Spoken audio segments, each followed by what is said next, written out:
Hello everybody and welcome back to the next video. Today I woke up and I was like, yo guys, I think it's time again for another hero guide, so I was like just doing it and I'm gonna give it out to you. The hero we are going to talk about today is pretty simple and pretty easy. Bounty Hunter. It is Bounty Hunter. And a lot of people are gonna say like, yo, this hero is not good, he's bad or whatever. I must say no. I think he's actually in a very good state, at least for public games. And I can say one thing, for like low MMR pubs, this hero is the best hero you can currently pick as a support or maybe as a mid laner.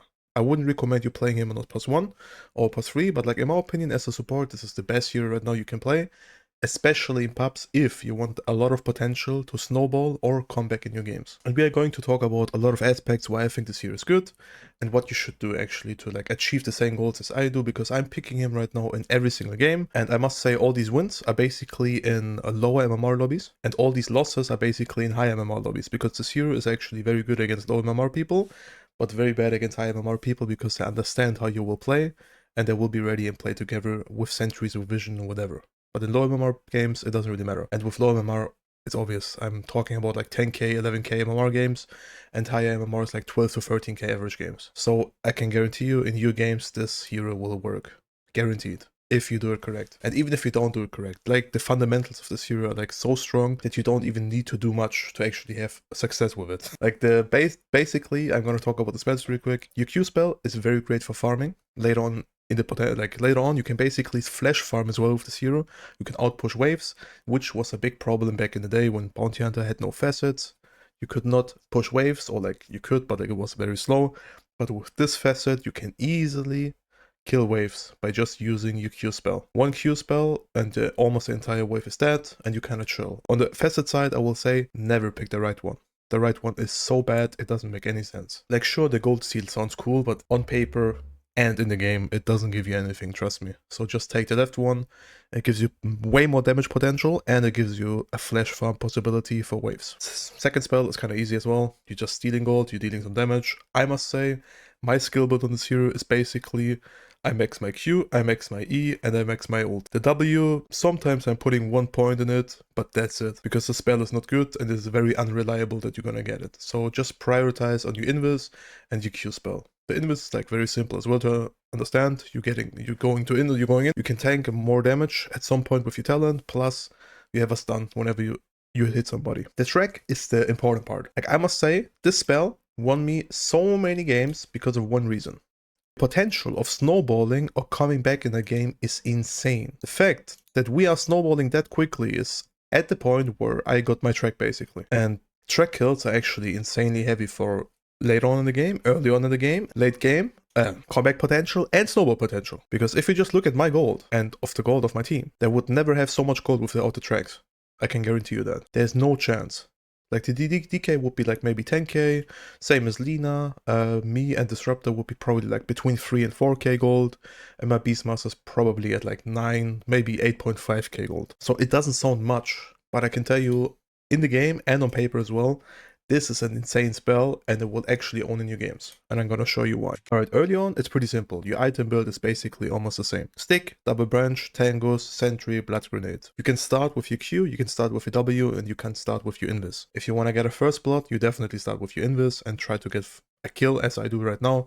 It's a replay bug, so you can't see that I'm invis, but I am. And overall, in my opinion, his laning is not the greatest, yes, but it's not like he's completely horrible. Like he has some play potential and he has also kill potential as well on the lane. If you have a laning partner that has either a lot of damage or your laning partner is a range hero and you just need to make sure that he's getting a decent lane and at some point you're gonna own. For example here, I'm scouting the Battlemancer and we're looking for a kill.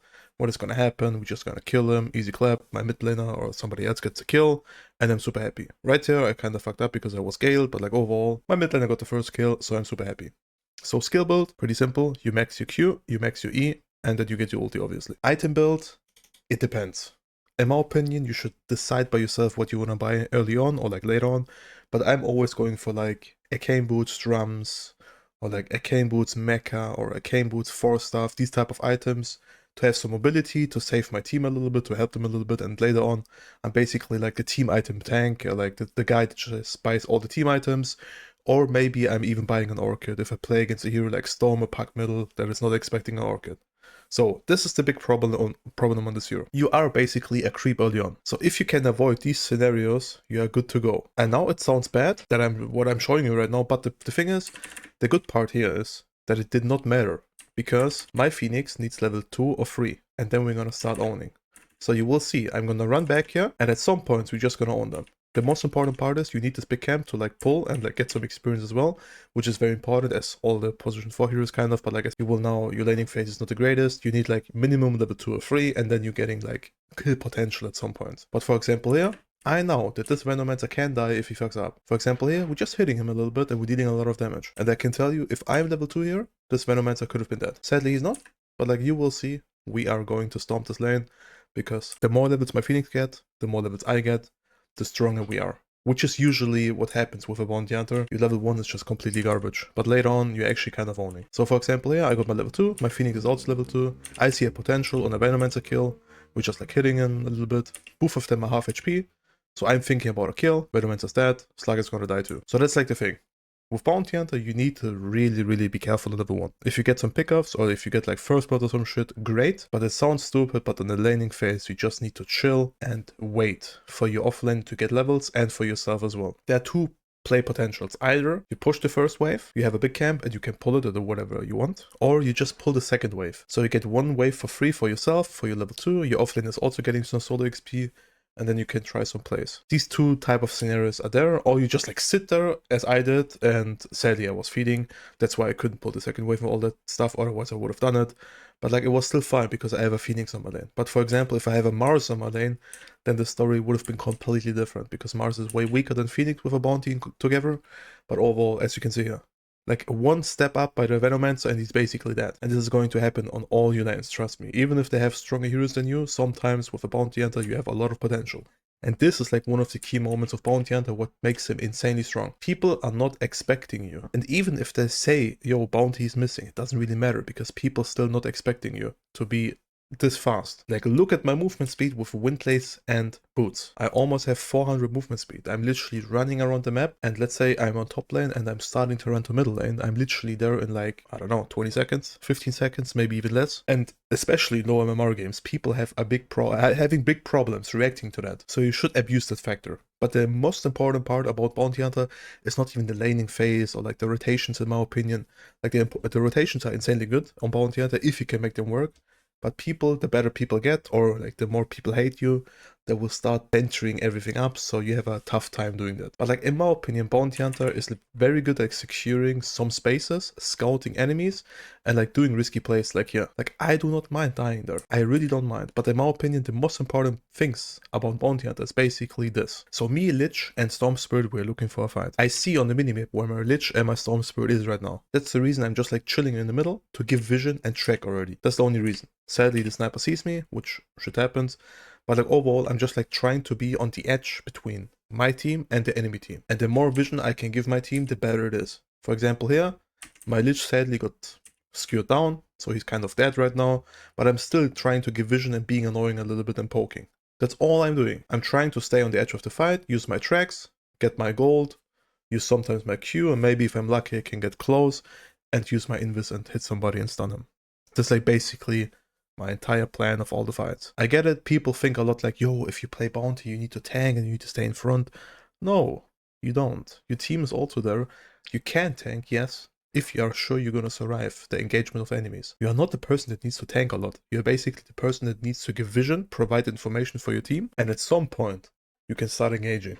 If you see a moment where your team is like very close, or if the enemies cannot kill you, for example, then you can do it. But other than that, play safe, give the vision, use your spells, track 2, 3, 4, 5, 6 people in the fight, and you will be very happy, because the gold swings are insane. Because in my opinion, for example, now, the only reason why we have like 3k gold more than enemies is because of track, in my opinion. I think we got like 8 or 7 track kills, which is a lot, because if you think about it and if you look at the spell, your self bonus is for yourself and the other bonus is for your team. And later on it even gets better, which can be very cool. Like you get more track gold and You can even slow people more with your slow toss or shuriken toss, whatever you want to call it. And then on level 20, you can even take the vision part of your track. So you see around the people what they're doing, which can be very effective if you play against heroes like Magnus, because if I track the Shadow Demon, for example, I'm gonna see the Magnus as well when he's close to him. So for example here, I'm just like staying in front, giving vision. If my Storm wants to jump in, go for it. I'm here. I don't mind. And if I die here and we get a trade kill, I do not mind either. If my Storm is surviving, I'm super happy here. Sadly, I think he's not, but we still get counter kills, which is good. And you always need to think, if I die, but we get 1 or 2 kills with track, super worth it. And as I said as well, item build is also like very, very simple and easy. You can go drums, you can go canes, you can go greaves, you can go loaders, you can go force stuff, you can literally build whatever you need. Bounty Hunter has no basic item build that you should go every single game. In my opinion, the only item that is like a must on the series is basically the drums. But if somebody else in your team buys it, then you don't need it, obviously. But if nobody buys it, drums is definitely one of the best items because you can disengage and you can engage every fight way quicker and you can help your team even faster, which is very, very, very good. For example, here we're getting some track kills and just look at my gold. Like I got like 500 gold, I think, by this kill just by simply tracking him and killing him. The kill would have been probably like 300 gold instead of like 500 or 600, but I literally got that. One more time, if we look at my gold, I'm not sure if I get the kill, but let's see. I didn't got the kill, I basically got 400 gold. And my Phoenix got 300 gold plus my track. That basically means you also got like 400 to 500 gold. I hope you understand the points, what I'm talking about with this hero. Because I think he's actually quite nice snowballing or coming back in noob games, basically. So you definitely need to remember this hero. Whenever you have a bad landing phase or a bad early game, it doesn't really matter. Bounty Hunter is a hero to come back, and Bounty Hunter is a hero to make plays. It's harder to make plays while you are behind, yes, but it doesn't mean that it's impossible to do something. So if you start playing Bounty Hunter, I really want you to not give up with this hero and always try whenever you can, okay? Never give up, because this hero has a lot of comeback potential. And you see our lead. We only have 12 kills more than enemies, and we can even look at the net worth. My Ursa does not have insane amount of last hits. He has 5 deaths. The only one that has a lot of kills is my Storm, but he also has 4 deaths. And we are still 12k ahead. And I can tell you, 6, maybe even more, like 8 or 9k gold is by a track. It sounds stupid, but it is. That's the stupid part. And it gets even better later on, because it's easier to get kills, it's easier to make team fights, and it's easier to track people at some point. Because early on it can be a little bit tricky, because you can never guarantee that you kill somebody. But like overall, it's just like so much potential in this hero. And I'm gonna like keep playing him for sure. And if you have any questions about anything on this hero, feel free to ask me. I'm not saying that I have like 2000 games on Bounty Hunter and I'm an expert, but like I think he's very straightforward, very easy to understand. You just need to get a feeling where you can be, in which positions you need to play in the game, and when do you need to be with your team, and when do you need to like give your team the vision, basically. Because even for myself, I can tell you, in these fights, some of them were like very tricky and I didn't know what to do, basically. But for example here, this team fight was like a very, very good example. I'm gonna show you. So we're fighting here, we're getting RP'd, we're getting forced in. These type of fights are like very, very bad for Bounty if he's in the middle of the fight. Because if you are in the middle, you don't have the time to track people. If you are on the edge of the fight, you have time to track people, because we only got 2 track kills, I think, by that fight, which is a very, very big problem. The ideal scenario where you want to be is basically this. One second. So this is the ideal position you want to be as Bounty. You're not in the middle of the fight. You're basically just chilling and waiting until something happens, because of one reason. First of all, you can track, and second of all, you can save your teammates. For example here, they got RP'd, they're getting skewed in, I can just force stuff the Magnus. And the reason why I can do that is basically because I'm not in the middle of the fight, and I can just like play around and be in position to either track, force stuff from somebody else, or for example here, force the Magnus, or his skew is getting cancelled. And that's basically it. You need to be on the edge of the fight. Even more important than as a Rubik or whatever you want to call it. Like, in my opinion, Bounty is one of the biggest being on the edge heroes in the entire game. Because your potential of killing somebody and dying is insanely high. Like, you are dying so quickly because you are not the tankiest hero early on, especially HP wise. Like armor wise you are great, but like against magic damage you can get bursted so quickly. So definitely make sure to think about it, and if you definitely want to, feel free to ask me some questions. And another note, if you're still watching, I'm gonna start streaming on YouTube. I was thinking about it a few months and I decided I cannot regularly stream because I don't have the time right now because of my education. So I'm just like gonna do whenever I want to stream on YouTube and ignore Twitch for now because I don't see the point of it. You're not growing on Twitch if you're not streaming daily, which I cannot definitely. But I'm gonna try to aim stream minimum like once on the weekends, but I'm gonna try to aim for like 2 times, but like 1 is the minimum and 2 times is gonna be like a surprising factor or whatever. So definitely stay tuned. You will get some notifications if you have the clock on or whatever you want to call it, if you get some notifications of some videos of my stream, and if you did get that, I will be very pleased to talk to you in my chat, or if you want to, you can even ask something and I will respond to it and we can have a nice time together. So thanks for watching everybody, see you next time, bye bye and peace.